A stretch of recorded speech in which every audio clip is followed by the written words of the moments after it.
I was on mute. Hi. We're gonna try that again. How's it going, everybody? Y'all should be able to hear me. Uh, Obviously, this is ChaosCast. I am Bolon. Uh, got Rissen here with me as always, and then we And also have one day we'll have a good intro. one day. That one was gonna be so good. Like I was so ready for it, and then I just looked over at myself and saw the mute icon and was like, "Well, there it all goes." Uh, so, so today we also have with us Rich and Magdalena here with us from the Pocket Network. As you guys can see, I'm sporting my own pocket merch, which I picked up at Yep. some of the events. Limited edition. There's Yeah, only like I want to say 150 of those ever made. So I definitely Now I'm didn't trying to remember if steal I it have off one. of a little kid. No, you don't, because Oh, we okay. only got our hands on one, and I thought I had it for myself. Remember, we That's had the fair. discussion. You're a We hat person. I Right, prefer beanies. I don't wear beanies. But I mean, hey, Rich has his crystal hat as well, and while that's not as limited edition, there's still not a whole lot of people out there that have them yet. I do have a bunch more again now, though. Like, I The have so garage is many hats filled. in my house again. Yeah. we'll burn them. Uh, You want this to be limited. Burn all those hats. that's very tempting, and I'm gonna forget that we talked about that, or Risen's gonna be really mad when we show up at the next event and there's no merch because I burned it all in my backyard. I mean, I'll just be more upset that I didn't get invited to the burning event. That's fair. I mean, I assumed you would be there regardless, but You can so make yeah, it ceremonial. You guys are good with telling stories and lore. You know what I Chaos see Cast artificial episode 6. scarcity. You guys could, yeah, you could definitely make a great story and a I party out mean, of we definitely don't suck up to the guys that write all the lore because we definitely don't want to be inserted in the lore somewhere. Definitely, definitely. I do think that could be a very good Chaos Cast episode, though, is us just burning merch. I feel like somebody would call like environmental protection or something on us. So maybe That's what not. we finally do that actually upsets our audience. I thought Like, it was gonna be the burning of the car one day. yeah, no, I think at this point the hats might actually do more damage than the car. Uh, like we can make jokes, we can burn Jewel, all that's fine. You burn the merch, you got a problem. Gloomy Stoner said that's somehow more offensive than a book burning. Oh man, wow, setting that bar high. So anyway, past burning, we have the lovely people from Pocket here and excited to talk about everything you guys do. And so to somebody that doesn't know whatsoever, who is Pocket? What is Pocket? What's the dealio? Yeah. I mean, the Pocket Network is a way to essentially access a blockchain. And like we have to change this answer for the audience, but like um initially we thought like it was okay, if you're a developer, like a DApp developer, you need to be able to read write data. And like that makes sense if you're a developer, like those seem like basic things. But like it's changed so much. And so now, I could talk with someone not a developer at all, and they're like, I just need to play my game. And it's like, whoa, at the beginning of your game, just use this link and that gets you access to the blockchain. And like behind it, there's a lot of things, right? So like we have a network of over 45,000 nodes. We have a routing protocol that rewards people to kind of service relays, what we call kind of like requests of the nodes.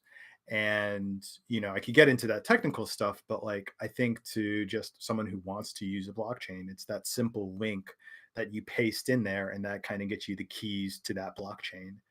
And I think that's a pretty simple way to view like what we call an RPC endpoint is. But to tell the longer story, like Pocket is distinct because it is decentralized.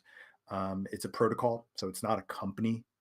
and it's a marketplace. So like we have supply from what we call node runners, people in our community who spin up these nodes and configure them through Pocket. And then we have anyone else who needs to get requests, and they're the demand. And it creates a nice little marketplace effect, something all DFK people know about. Like you have to have a marketplace. And for us, we're just happy to make sure that protocol runs smoothly. And what's really nice is that it's really difficult to censor a protocol. You can censor through a company. Like there are some companies who do exactly what we do. I try not to name names, but like, I think a lot of people in the Ethereum space or EVM space or anything like that, they know of maybe an Infura or Alchemy, and these are companies that do the same thing we do, but like they're companies. And like MetaMask censored people from Venezuela, and like we understand, like they have legal jurisdiction. Pocket Network, we're a protocol that has no like jurisdiction in any one country. We're global. So we provide RPC endpoints for anyone who needs access to a blockchain. And right now we support 45 different blockchains, and so that breadth is quite wide. That's Absolutely incredible. amazing. I do have a couple questions for you, but before that, there's one from chat. Is there a simple explanation of the difference between a node and a relay? Um, Not to put you on the spot. yeah, I mean, I just call like nodes like servers. Like I think we've all watched like some modern television show, and they make fun of the people who like work in the server room. And like I think we all know about different types of blockchains. So like a server to a Bitcoin person is like a miner that probably is in some weird part of the country next to natural electricity and is loud and big annoying. And then you have people who like they find niche blockchains like Helium, right? So they run something on their like computer in their back, I don't know, closet, and it just does Helium specific things. But like these are all versions of like a server that basically hosts data. And a request is like, hey, I need data. So let me call that data from whatever server. And I don't know how old people are or where they've come from, but like in one of my old jobs, we used to have a server room that was like 30 feet from us in the back. And if something ever went wrong with The the computer, buzzing. yeah, there was buzzing. It was always the coldest room. So in the summer, Yeah. people would go back there and take naps, Mhm. which was always weird. That was the best part. Yeah. But like we had wires that used to connect our computers to this room 30 feet away. And obviously it's much different in like, modern times. And with blockchains, those servers are distributed around the whole world. So I don't know. Hopefully that answers your question. Yeah. That I try to A lot better than either one of us could. So Yeah, accurate also. That's thank you for the TED generally Talk. accurate. So obviously, like especially within our community, of course, y'all are very well known for your Harmony RPC, for obvious reasons. But I'm really excited about the fact that we have an RPC for DFK chain. And I'll be honest, I don't know how much people realize that RPC is there. Uh, and so I was just curious, what got y'all to build for DFK chain? Yeah, I don't even think we knew that we were going to be building for DFK chain like 3 weeks before. Yeah, we kept that a little hush hush for a while. Just a little bit. I mean, I think the simple answer is like we felt like we owed it to the community. We're a pretty small team, and like we all have or I shouldn't say we all, but like most of us in the protocol, like we have our pet projects, and DFK quickly became a couple of our pet project. Sorry, my grammar's off, but like You could just say we're your favorite, and Yeah, it's fine. I mean, there's some games that I'm not gonna lie, like Pocket people are serious degens, and like part of Yeah. their DAOs travel to conferences for. So like, there's definitely a big gaming community. I don't want to, create any friction within the Pocket world. I want to cover my bases, but like, yeah, on a like serious note, like for us, like we love Harmony. Our relationship with them was great, and then when we found out that there was this cool app that was using us, I started using the app, and I was like, oh, I really like this. And very quickly, we saw that we were kind of adding value to the community. And so when we heard that, they're, you're all moving to Avalanche, we were like, okay, we already support Avalanche. It'll be simple. And then we was like, oh, actually, we're going to do a subnet. Would you guys be interested? And we were like, yeah, I mean, we just want to be there for the community. And like the fact that people may not even use us or need to use us right now, I think that's a testament to like how awesome Apple Labs is doing. We're not trying to sell ourselves like, hey, use us. Like we want to be there for like when shit goes bad. Like we want to be of You some definitely have support. come through when that situation's happened. Yeah. And we know a lot of the community that, when you guys have worked, when other things haven't, they just became loyal to, all right, then this is how I'm going to go about using it. Yeah. Because they stick with what works, and it shows a lot of trust when you're talking about these transactions, and what can be a substantial amount of money for a lot of people in a single transaction. Mm. It's important that they trust everything's going to work. And you guys have done great. I hear nothing but positive stuff about Pocket from our community, so I'm super I happy to have you. And I definitely think there's a large portion of our community who switched to Pocket and just doesn't switch back. Uh, you know, we've seen it, and it makes sense.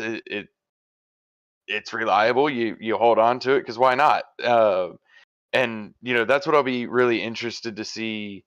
As DFK goes, like obviously it was built, and I say obviously, but only because we've referred to it a few times in the past. But when we built that subnet, we basically took Avalanche's requirements, doubled them, and then increased it again, and said, okay, that's our new requirement because we wanted to have all bases covered.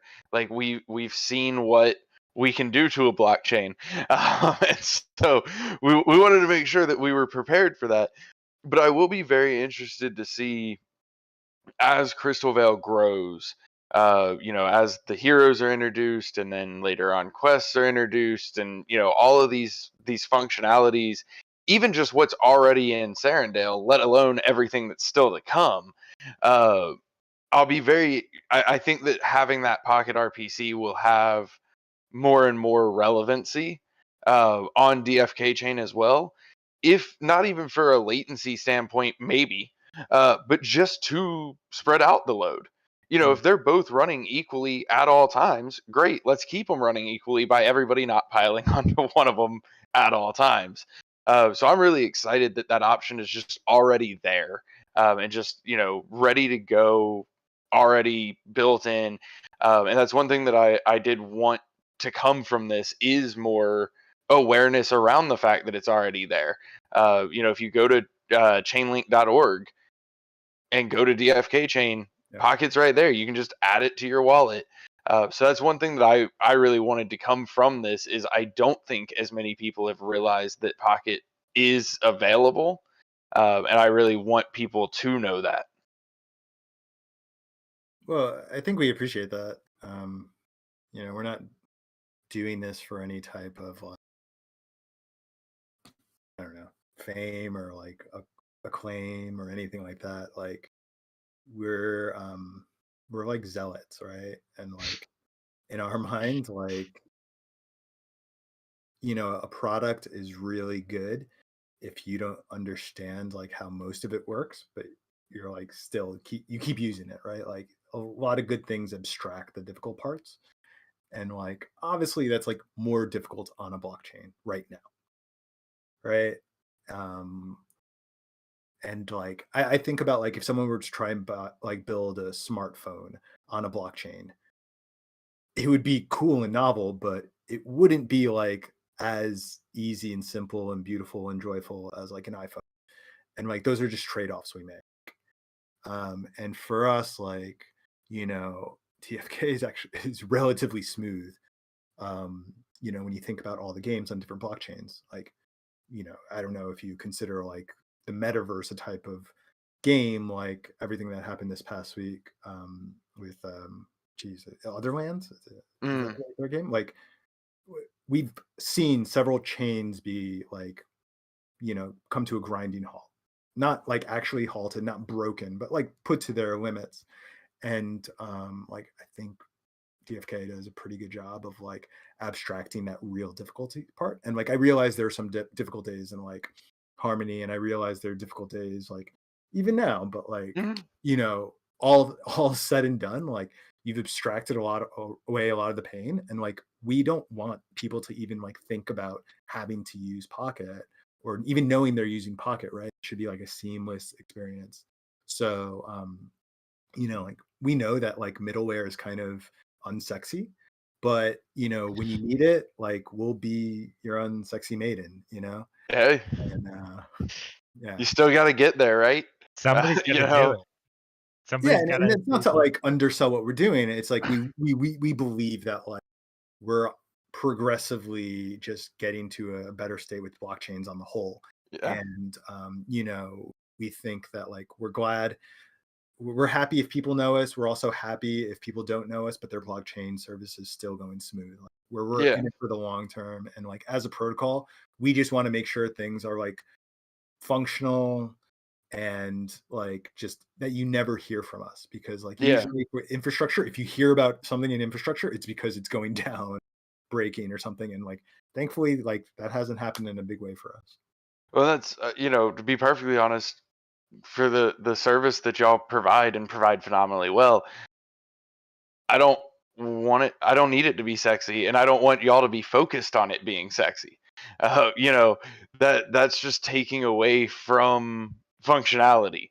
And so that's such a big thing as well. Is not necessarily with RPCs, but just technology in general, and I mean even well outside of technology. You know, if I want to buy a loaf of bread, I don't need bells and whistles. I need bread. And that's so much I think of what y'all kind of get right is you built a protocol that works and it works well, and then you didn't try to add 6 layers of fancy unnecessary steps just to make it look prettier. It doesn't need that necessarily. Well, I should But correct you. Magdalena is on this call. She works with me. She's on the marketing team. She makes the presentation of all of this very nice. So thank yes, you, that Magdalena. that is very accurate. The I think y'all present very well. Don't get me wrong. Sorry, let me rephrase that. Just from a functionality standpoint, it's the focus on the functionality, and Yeah. that's what is being used. Um, and Listen, I we're did want also to. not in charge of making anything look good or pretty. Nope. Yeah, for some reason they let us do this podcast. Uh, No, but I mean, you guys are like workhorses. You're there for when people are ecstatic and also want to, shit on things and vent and stuff like that. And like the fact, like any community that just has people who are just always there. And like, I'm not saying that you're like around the clock, at everyone's beck and call, but like, I I think there is mean, some value to mm, consistency. Well, I'm sorry. I want to deny it, but But like you need some type of consistency, stability in any community, and it's not even the product, right? It's with Pocket, like we have community members, we have protocol members, like we have people around who just like are reliable, and that speaks a volume. Like we've all been in like random discords or DAOs, like every couple of weeks there's someone new, giving answers, and then sometimes they're giving different, and it's like you don't know who's in charge. And I don't know who's in charge. I mean, the easy answer is to say like Senior Fox, but no, like it's good to be like have good consistent community support, and that's something like we take very serious because to bring about back about Pocket, like Pocket is run by a DAO. Like we have some type of own or service that we give to the community, which are right now a lot of node runners. But we also have app builders who bought POKT and stake their apps. So like we kind of have to like make sure that that experience is good for them, and we don't take that obligation lightly. Yeah, I mean, I think that's one thing, no matter what portion of the crypto space you're in, community is kind of all you got. Like it's make or break. A good community can take anything, anywhere. And if you don't have a community who supports you, doesn't really matter what you build. And obviously those things are intertwined. If you're not building anything, you won't get the community. It's not as cut and dry as that. Ultimately, like especially as you really start having a product, uh, your community is what makes your success. I I can think tell that, you, y'all have a lot of loyalty from our community. I mean, I don't want to name drop and just shout out people, but there are a couple of people I read their stuff. I listened to, even like on launch day for DFK chain, like listen to the live cast, and it just like it makes you care more. And like, yeah, maybe someone writes a beautiful piece of documentation and it's perfect, and you're like, oh, that functionally works. But it's also good to get to know the people who wrote that documentation because it just feels more real. Most definitely, and that's one thing I have to plug is our doxing event tomorrow, for getting to know us at a whole new level. Yeah. So I'm pretty excited for that as well, because I agree. It doesn't matter how nicely you write your white paper. Uh, your white paper should be factual, and if there's no personality after that, then it kind of comes up a little dry, and it's not what you're after necessarily. Yeah, and if I could also make a plug about the doxing event, I'm going to make it very clear, just because you know my name does not mean that you should call me anything other than Risen. Yeah, no, still going by same names. Yeah, I like Risen and Bolon way more than our actual names. So if I could convince my wife to let me change it legally, it would already be happening. But, apparently that's not the person that she fell in love with or whatever. So, And then we have Rich here, who's just Rich, and he's like, I don't know what y'all are talking about. It's my name. We all have like philosophies about like our identities out there in the world, and it's really interesting. But like I am completely resigned. Like I know the CIA knows everything about me. Hmm. It's very easy to find information about me. Oh yeah. And I've on a related note, I've tried to make a mustache happen in my household. And it's basically because of blockchain conferences. And where do you think this beard came from? This wasn't a thing. it just makes sense. Like if I don't have a mustache, I'll be talking to someone, and this happened. I'll talk to someone, and then like 2 minutes in, they're like, "Oh, you're the person who had the mustache." Like I don't understand why you took it, and like it doesn't matter. My wife doesn't care. She wants me to like. There's no amount of like good idea in like internet that will change my wife's opinion of like how I should be. So I don't care about people knowing my name. I just don't want to go by it. Like Yeah, that's really I, fair. I like We Bolon were better at this point. Me and Bolon were some of the first people that would just like turn our camera on in meetings hmm. or show up at events. Like, yeah, this is who we are. I don't know if we're just self-centered or what, but we have no problem showing our faces. Yeah, it doesn't bother me. I first off, I'm not that big of a fan of my name to be, but I've gone by Bolon for 80 hours a week for 7 months now. Like that ship has sailed. Uh, I don't go by anything else anymore. It's weird when Bolon is a people like beautiful in my name. real life. Was that? It is a beautiful name. Thank you. I appreciate it. It's weird when people in my real life like call me by my real name, and I'm like, I don't know who that is. That's not me anymore. I've moved on. Thank you though. Uh, well, then I also like, so a lot of our community knows this backstory, but Bolon Sauron was actually a D&D character that I played. But it was a campaign that I played for almost 2 years every Sunday. So I mean, it was one of those where like I was kind of used to it then, right? But I still had some grounding in reality and like a normal fiat job and all that. And so then when I joined DFK and they're like, yeah, we're all anonymous, you can pick a pseudonym, and I was like, I'm not creative. This is not helpful. So I went back to Bolon, and now it's just like fully embraced. So there's no turning back. My You, name also came from a D&D character that I had. So we were invested well before in these identities. Yep. And not very creative as individuals. And I think both of our D&D characters were similar to our actual personalities, which help as well. I definitely don't design every D&D character slightly after myself so that I thought into it. That is not something that I would do. But yeah, I know we actually briefly chatted about this before this call, but I feel like it's worth throwing out there, Rich, that you were also in Barcelona for the Avox or Avalanche Summit.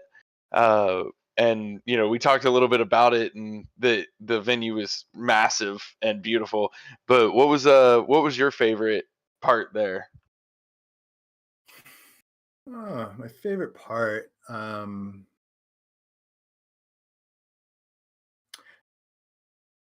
It was watching, like, and I apologize, this wasn't at the DFK tent, but I think everyone had kind of moved on from that point. But at the end, there was like the promise of like Grimes, and like there were probably 1,000 people, like a lot of what people identify as men who were there, of the similar age group, and like staring at a screen because I guess Grimes had COVID.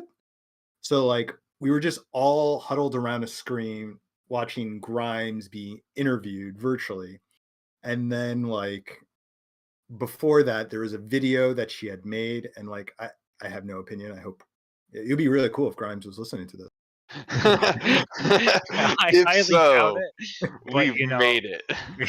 There you go. Like, but it was just kind of a moment where like, during those like 2.5 minutes, there were several people turn around like what is this, like who's that person on the stage, like is this a music video, is this like, and it was just like this moment of confusion because like people had known that you have to like show up the main area, but like there was no one there at the main area, or at least there was no one on stage. It said these two guys who came out at the last second, and then they interviewed Grimes, who was like 100 people, 100 feet on a screen.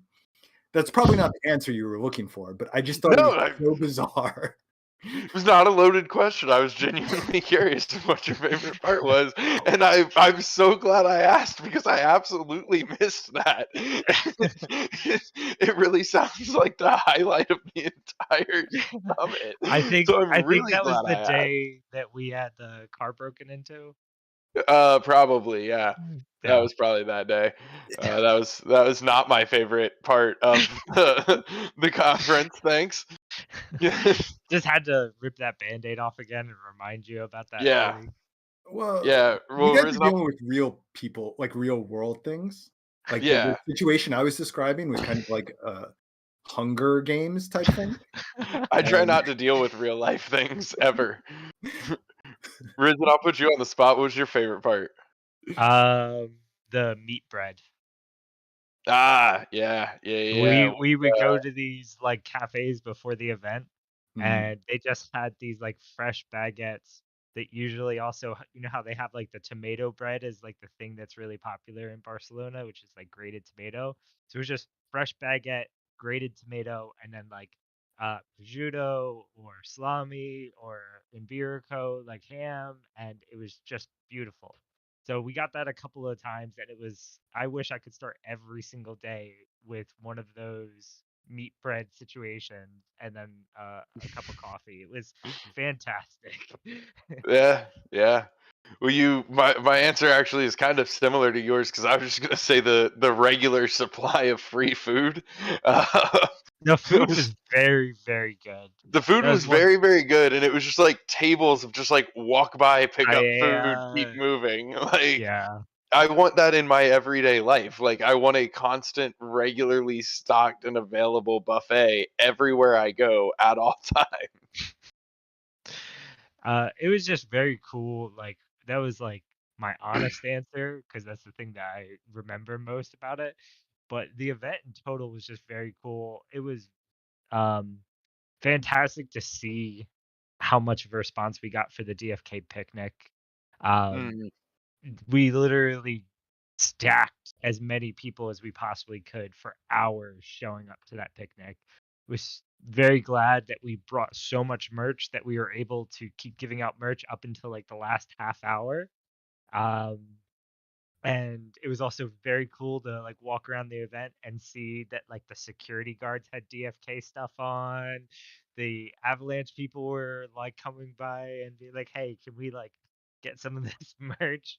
And like asking to grab stuff for like the higher ups who didn't want to actually like show up and play Ask for fanboy. merch. Yeah. But there definitely was a lot of amazing projects we got to meet, and it was just it was like we were in our own little world there. Once you were inside that event, it's just you bring that many similar minded people together and you feed them and hang out for a couple days in a foreign country where everybody can kind of set their stuff aside. It allowed for some really good times. Yeah, I had a harsh dose of reality coming back. Like, oh, all right. Yeah, there was some missing, like, oh wait, where's my friends? Like Right. Yeah. That moment you get your negative COVID test to be able to board the plane and you're like, I mean, I am happy about it. But like also I could have stayed in Barcelona. It would have been fine. It, what was cool about the whole venue is that like you guys weren't even launched yet on Avalanche. No, No. And you were no. No. like the talk of the town. Like people were just like every other conversation. It was just like, oh yeah, DeFi Kingdom's like, yeah, how big do you think it's going to be? Should I start learning? Like, should I do all these things? And I'm like, in my mind, it's like I had to do the shift, right? It's like all these Harmony people say about, but then there are all these Avalanche people who are like heard about it. You had tons of buzz, and you were like the biggest app there, and you hadn't even launched yet. Yeah, it was really good. It was fun time. It was weird. But in a good way. Our talks were all full. Oh Um, yeah. the picnic was the most popular day of doing it. Um, yeah, no, it was above and beyond expectations. We got an extremely warm welcome by their entire community and all of their projects, and we were super happy to be there and take part in it. And It was we really probably, encouraging yeah, it was really encouraging, just to see how excited they were, you know. for sure. Well, I won't put you on the spot too much more. That was about all I had. Did either of y'all have anything you wanted to say before we wrap it up? I just continue to be impressed. Um, I'll try not to talk in like general terms, but like the roadmap is just really exciting. The fact that you're like executing to the roadmap, um, the way you kind of deal with issues in stride is really important. And like something that I think like I didn't really get a feel for till I went to Barcelona was just like the thought that goes into the lore is like, it's I'm preaching to the choir here, but like, when we get like all types of apps kind of pitched to us, and like it's like cool, like you should totally use our endpoints or things, but like in the back of my mind, I'm like that's a cool idea for like 3 months to 3 years max, right? And it's not like anything like denigrating. It's just like this space moves so quick that like your idea can just get lapped like very quickly, and that's cool because we're all for innovation and trying new things. But like with DFK, I'm like, no, this is like something that can be just go on and take on its own life and like be a generational. And so that's something that I just really impressive in like the fact that like, there's such long-term thinking. Um, it's just I think it's just really unique in this space. So I'll stop blabbering on. No, we appreciate it. We Yes, definitely appreciate fawn over us some more. We love it. it. My favorite is to fawn over fawn though, because it makes him very uncomfortable. Oh yeah, if Uh, we hadn't had the chance, that we can't go a stream without mentioning how amazing Mr. Fawn is. that is true. Yeah, Mr. Fawn, single-handedly out here just building the FK chain. He's the man.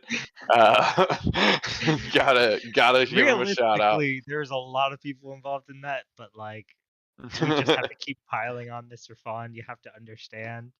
Yeah, And way we're more just hoping fun. that the community picks up on it, so the next time he hops in Discord, they just spend like an hour just praising him for it, make it Yeah, super uncomfortable. if you ever see Mr. Fawn, his nickname is Mr. DFK chain.